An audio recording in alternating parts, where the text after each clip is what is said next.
like to share a brief line from Johann Sebastian Bach's The Art of Fugue from Contrapunctus 1. This is just the bass and the soprano for a moment, and it puts us in some interesting positions on the instrument, and I thought I would share these with you, and also a little melodic minor line idea with a very easy fingering. If you've not yet done so, please do subscribe. I know I say it every time, but it does help out the channel, helps us reach more people. If you're able to, like, share, and leave a comment. And if you'd care to leave me a tip, my PayPal information is there in the description below. So here's a brief line from Contrapunctus 1.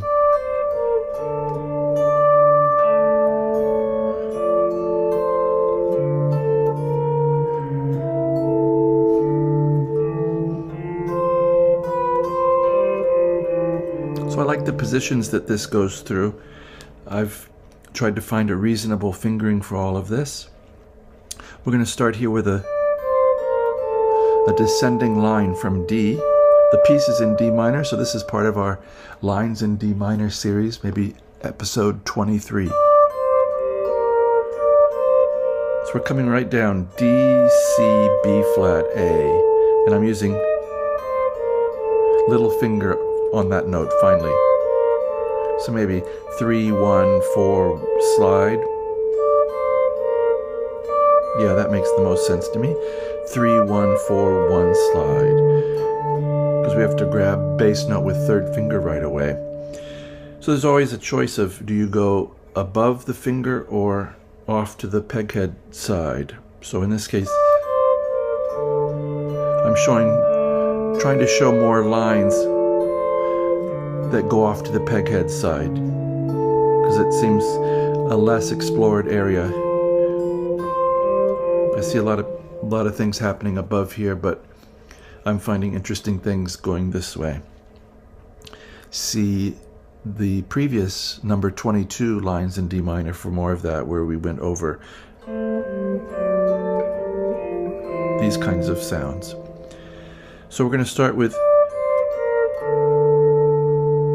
a descent into the fifth of the chord with the root in the bass. So that gives us a lot of area, a lot of airspace to travel between. And he immediately maps it out with 5, 1, 1.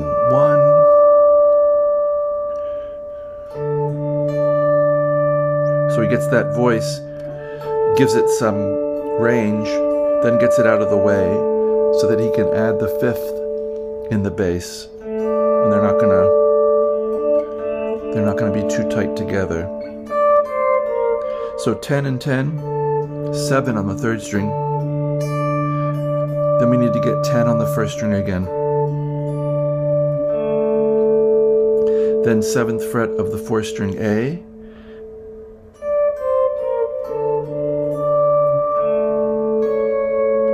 And a C sharp here at the 9th fret of the 1st string. Then we get this. Sometimes I think that's the most reasonable fingering, is F and D, 8 and 10 on 5 and 1 with a little bar. So we get little finger, third finger on the 10th fret of the 2nd string, and C on the 8th fret of the 1st string.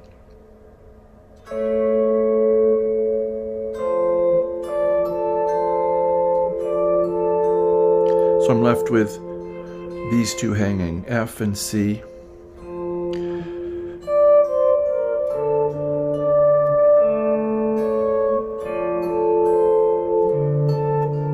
Then this nice thing, D with an A and a B flat, 10 and 10 up to 11.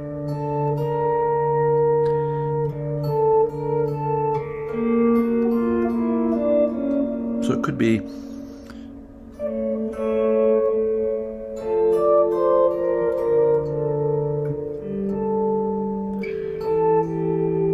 it sure does sound like a 2 half diminished chord with flat 7 in the bass is what I'm hearing.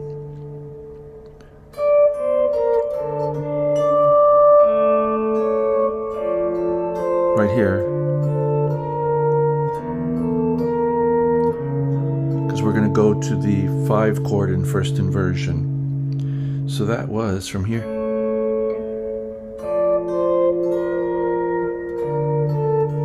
We had 10 and 10 and 11, and then 9, 9, and 10. I like these things rather a lot, where we have voices on the 6th and 2nd string, and then we get a voice that leaps from the 3rd string to the 2nd string, which is a kind of motion you could explore just as a fingering idea. You get instant motion that way. So the melody is able to jump with very little change of position.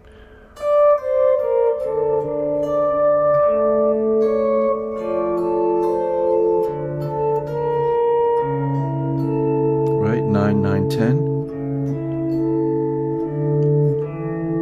And then we get some of this bass by itself while we hold this A. 10, 7, 8. 2nd finger, 8th fret, F. Now here's a little sleight of hand. So 8, 8 on the 1st string, 7, back up to 8. But I come in with little finger at the end. So it could be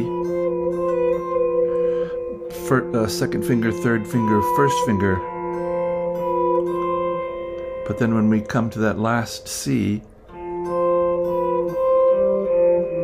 we want to have a finger free to descend. I tried other fingerings, and this one, I like this kind of thing I'm seeing here. So once we get, we're trying to keep that ringing. So this is 5, 8, 7, 5. So we're reaching out with 3rd finger and little finger still holding.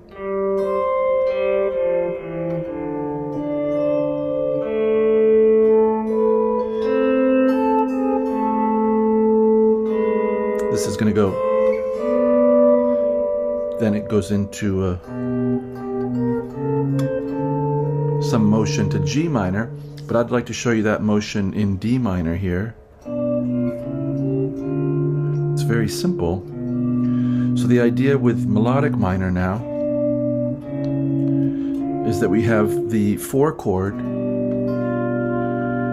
maybe it becomes a major chord instead of being G minor all the time.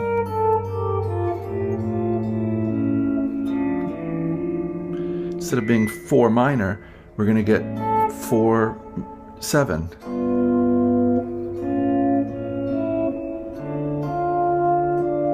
And first inversion's often how it's done. So here's really easy fingering.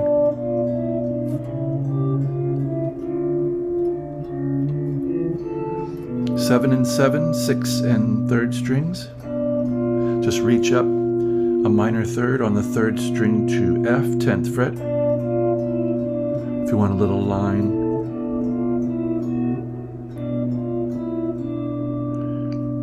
Ten, 9, 7.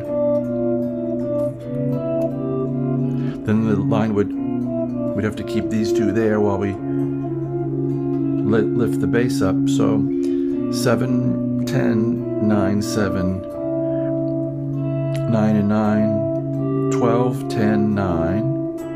And I hope you can see that we're right there with D minor.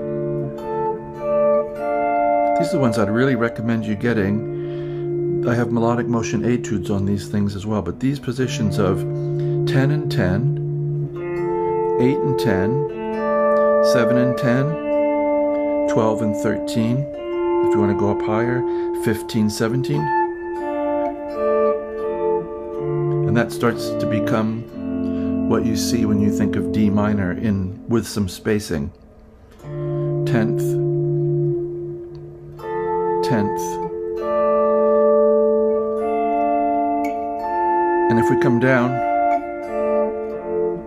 so our next one, if this is D and F, our next one's going to be, we don't have anything till we get to A, and F doesn't have anything till it gets to D, so 5 and 7. And then A is going to go to F, and D is going to go to A. 1 and 2, F and A. Sorry.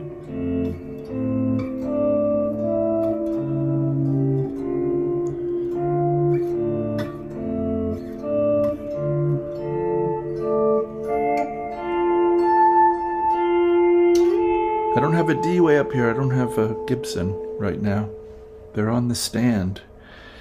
Anyway, I hope this finds you doing well and enjoying your music. Maybe this has been an interesting way to spend a few minutes. And as always, I do wish you a very good day.